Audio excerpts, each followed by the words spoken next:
NHRA Chief Auto Parts Mid-South Nationals in Memphis, Tennessee. A bunch of folks having a great time. I'm Brock Yates along with Don Garlitz and Steve Evans as we get ready for more funny car action.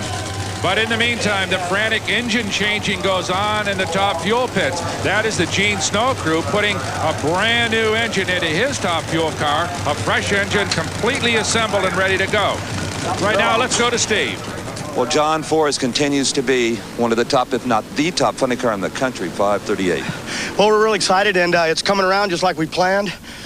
Crew's getting faster between rounds, and we got a shot at winning a race here.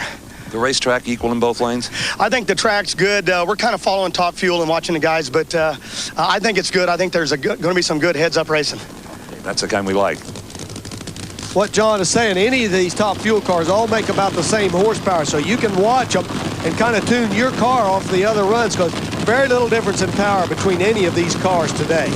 Well, here is a tremendous matchup as round two of funny car competition continues. Mark Oswald and the fabled Candies and Hughes Ford Pro-bodied machine. Oswald has been a full-time pro driver for over 15 years, and there's few better. And he's been in the final round here at Memphis the past 2 years, thanks in great part to his crew chief, Leonard Hughes. The only thing Leonard might be better at than drag racing is fishing, because if he's not at the racetrack, you'll find him in the bayou. And here is the big story of funny car racing this year. KC Hollywood Spurlock, Hendersonville, Tennessee, came out of the alcohol funny car ranks, hired this young man, Ron Swearingen. Well, the numbers speak for themselves. The number 2 qualifier at 5:27, and they already have seen the winner's circle for the first race of the year. I don't know if video cameras these days can catch all the colors on Spurlock's car. It's quite a machine. The pretty red and white car of Mark Oswald you're looking at right now as they gently bump into the staging bench. They're away. Oh, what a good race. Look at Spurlock make it move. Oh, but Oswald holds him up. He had to blow an engine to do it, though. 5:37, the exact elapsed time for both drivers. The difference was Oswald on the starting line. Brock Yates is there. Well, Steve, I'm with a rather concerned Leonard Hughes. He just saw 5:37, so that can't make you too happy. It loses lane choice for you. Is that correct? Well, we've been a little weak all weekend. We're still playing with this clutch, and Mark keeps coming through for us. If we can keep on, we'll be fine. Well, I'll tell you what, at least this lane is working out. The first round, it was horrible, but people seem to be able to win in it now, so you got to feel a little better about that. I don't think there's any difference in the lane, to tell you the truth. I actually liked the right lane going in, but everybody went to the left, and we kind of followed the flow. But I think it's fine. Good. Well, it never stays the same, so we'll have to wait and see what happens, huh? No, unless somebody breaks, it should be all right. Good. Well, we hope not. No problem. Thank you. Let's take a closer look in this replay.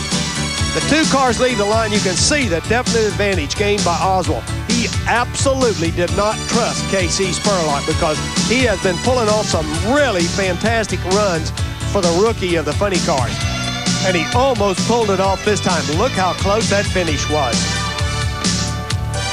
Well, guys, yet another bleeder down here. That's oil coming out of the Mark Oswald motor. You both ran 5:37s, but you wounded it to do it. Yeah, it broke a rod right as I shut it off.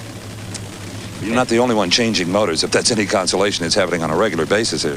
Yeah, it looks like it. Ours, it's been weak all weekend, and we're trying to step it up. You know, it's hard to say. We might have went a little too far.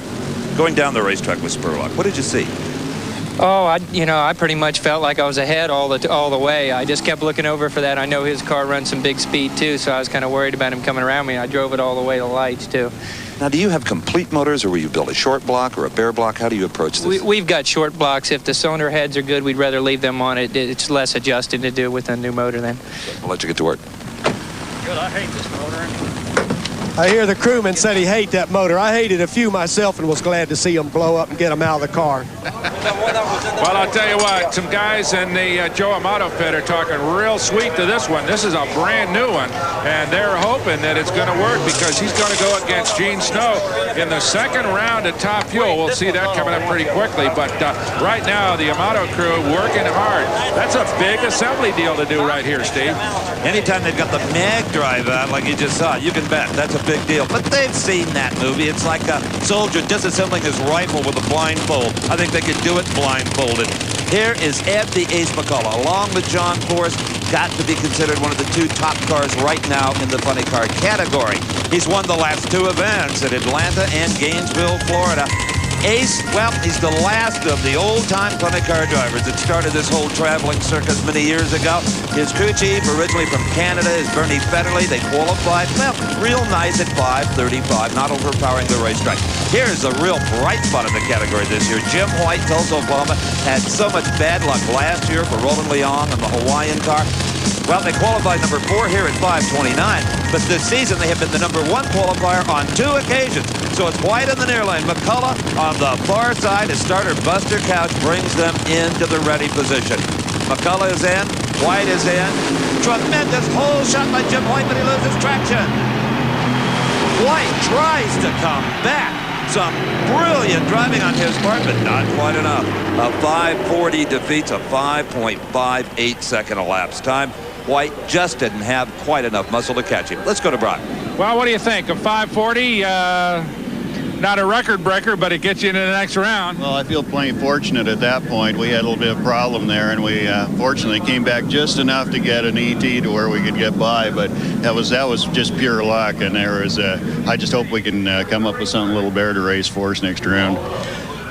What is it? A question? What's the racetrack laying out now? Is it clutch or tires or what? Well, the racetrack's real tricky out of ways, and the air's still pretty good, so you can generate a lot of horsepower. But the application is extremely tricky, compounded by the fact we're having an adjustability problem in our application device, and so it's making it real difficult. We're just guessing at this point. Fortunately, if we get good data, we should be able to recover and maybe do something this next Good deal. Well, good luck. Congratulations. Thank you very much. Okay, Bernie Federley. Now for a translation of an adjustability problem with our application device, here's Big Daddy.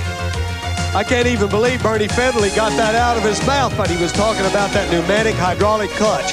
Here we see one of the most brilliant starts in the whole funny car sequence this afternoon. Jim White cuts a 428 light only to go up in smoke. Adjustability problem with that clutch. Loses the race for him and wins it for Ed McCullough. But it still gives John Force the lane choice in the semifinals of the funny cars. The other pairing, Bruce Larson, Mark Oswald, with Mark Oswald having lane choice, if, of course, he can get a new engine stuck in that funny car. And now let's go to Steve at the other end of the track. Well, as Ed McCullough gets the helmet off, I've got to ask Ace, are we seeing a new philosophy from this team instead of trying to rotate the earth with raw power? Well, Steve, to be honest here, we're struggling.